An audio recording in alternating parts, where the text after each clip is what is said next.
Improvement or advancement comes in many forms. It can be sudden, dramatic, even revolutionary. And in this episode of The Yarn, we hear from two very clever people with two examples of future gains in the shearing industry. A little later, we hear from a woolgrower who is creating a digital shearing tally counter. Look, that's something you may think isn't broken, but keep an open mind. So another very clever development we could be seeing in shearing sheds is a digital tally counter that counts sheep shorn across time. Now, this is something that has been fostered through the Farmers to Founders business program supported by AWI, and woolgrower Scott Leslie is its creator. Well, I actually thought of the idea about 11 years ago. I was on a custom trailer and I dropped my numbers for a run. And I was a bit disappointed. I couldn't see the clock, and I just wondered why I'd flattened off so much. And I just got thinking that if I could see the time lapse between each sheep, I know how I was going. And, I thought that, having that data stored in my phone would be just great to check in and see if I'm improving. I tucked the idea away for a long time. I mentioned it to friends, and they sort of thought, that's a bit of a long dream that you probably will never do anything about. And then I was talking to a mate of mine, Sam Thompson, who's a school teacher in Melbourne, who has a keen interest in programming and electronics about it. So he was pretty keen to give it a go. So I had help then. I had the ability to potentially get a prototype out there. So from there we started building the tally counter, and have participated in the Farmers to Founders Ideas program at the start of the year. And, our idea is certainly coming along pretty well. We've got proof of concept, and I know it works. I actually haven't seen it because I haven't been down to Melbourne. But, we're looking at getting the prototypes out early next year. So pretty excited about that.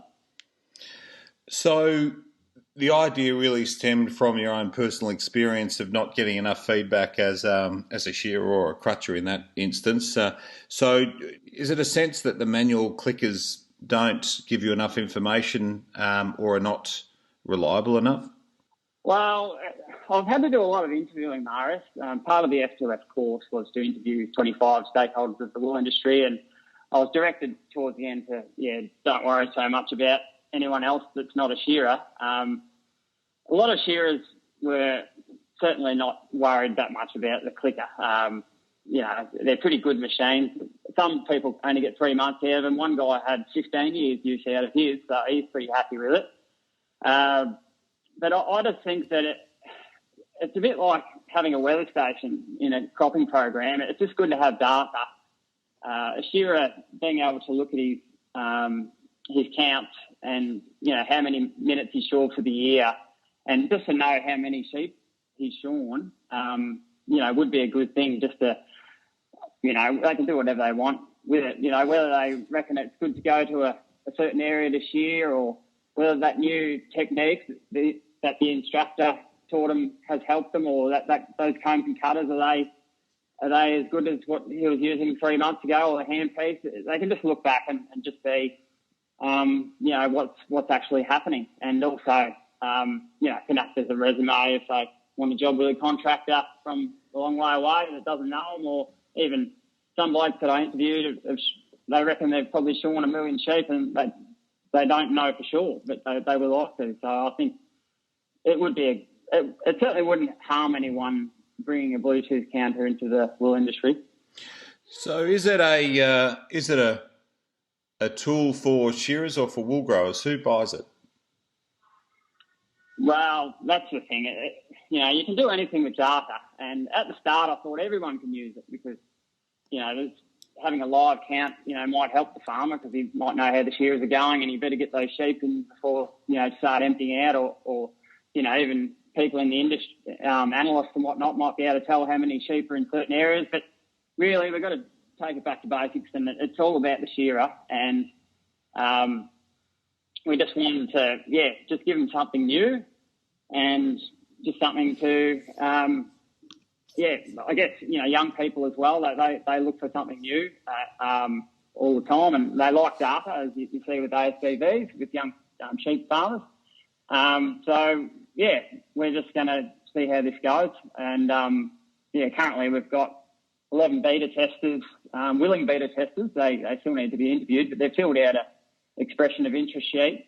They're from all over the world, most in Australia, but we've got some from France and Scotland and America and New Zealand. And, we're willing to just give this a crack and, just get feedback on what they think. And at the end of the day, we want it designed by shearers and, we want it to be hardy and just hope that they are happy with it and it becomes a tool that goes in the toolbox. Sounds like a really organic way that it grew from an idea that you had and contacts that you had in terms of the electrical engineers and the code writers. So tell us a bit about how your Farmers to Founders sort of journey was. How did that all evolve and what happened? Oh, pretty much, I had to apply for it and go through interviews. We started out just getting a business plan together through a land canvas and a customer value proposition. They're the current business plan or business model that we have. They're easy to read. From there, we just went through a series of webinars, all those sort of things that you need to have to get a ag tech business off the ground. Marketing, digital funnels, value chain mapping, pitching, that sort of thing. And then you get certain tasks, which they call sprints, and you have to do that work. So the first one for us was to get the interviews happening. So, I actually felt like a bit of a journalist for a while, and I changed the way I interviewed over the time I was doing it. I actually went out there, and they taught me to think like this. I was trying to find somebody that would undermine our idea and to really tell us that the idea wouldn't be a good thing for the shearing industry and we pretty much should pull the pin on it. But I couldn't find that.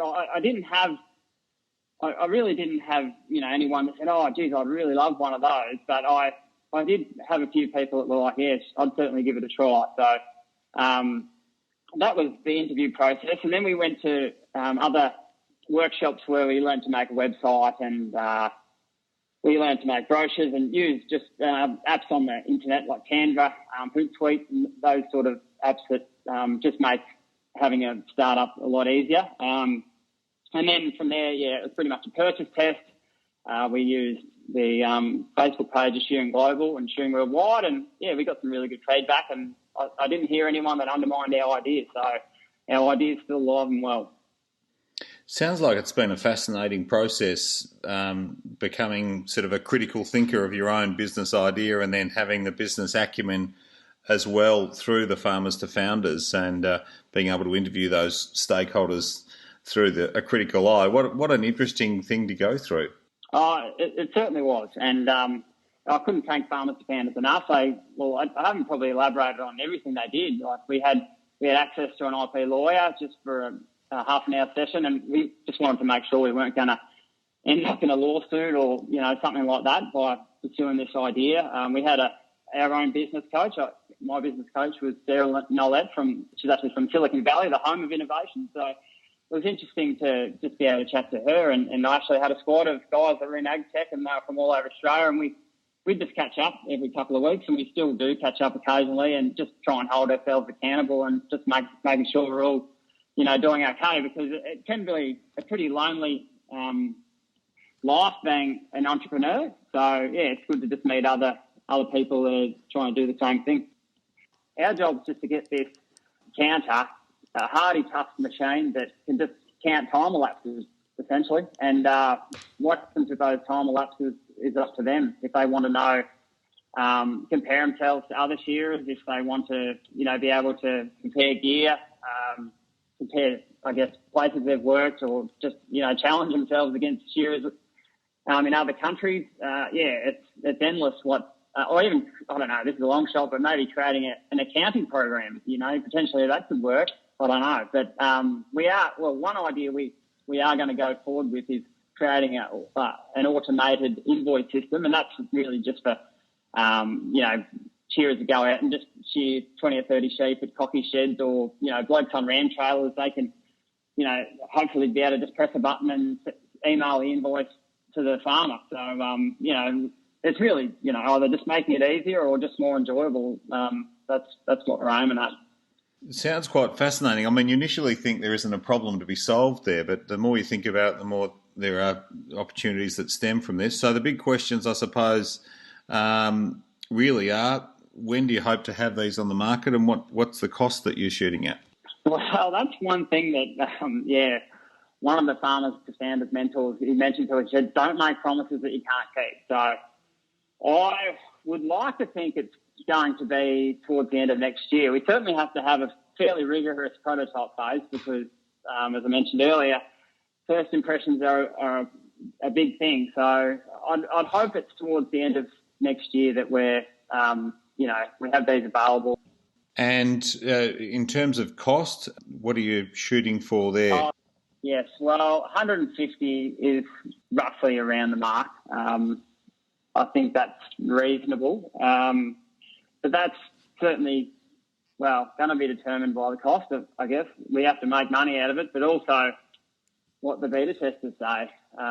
We're here to design it for shearers. So, we'll see what they reckon, and, their opinion will be highly regarded. And Scott, what would you say to anyone listening to this that, has that same nagging idea in the back of their mind that, they've thought about for years, but just don't know quite how to act on it? Oh, definitely look up Farmers to Founders and sign up to or just contact Farmers to Founders and just have a chat to them. That they'll let you know if it's a good thing to apply for the course, and if you are in the course, it'll go for a fair while, and you'll put your idea for a fair few tests. And part of the test is actually pitching. You have to do a fair bit of that. So you certainly you have a far better idea whether the idea is worth pursuing through doing a Farmers to Founders. But what I'd say, especially if you're in the wool industry and you've got an idea, definitely contact Farmers to Founders and just give the Hatch program a go. Well, we certainly need new ideas, new thinking and new technology to carry us forward, and you're very much a part of that. So, Scott, thank you very much for joining us today, and more importantly, all the best for Sheepo. We look forward to seeing it in the not-too-distant future. Thanks very much, Marius. Thanks for having me. I'm actually a big fan of this podcast, so thanks very much for all those podcasts. Well, there you go. Nice words from woolgrower Scott Leslie of Sheepo. And time is running out to apply for the Farmers to Founders Hatch program. If you have a nagging idea like Scott had, head to the website or to wool.com and have a look and apply. So, thanks for your company from me, Marius Cuming. Thanks for having a yarn with us.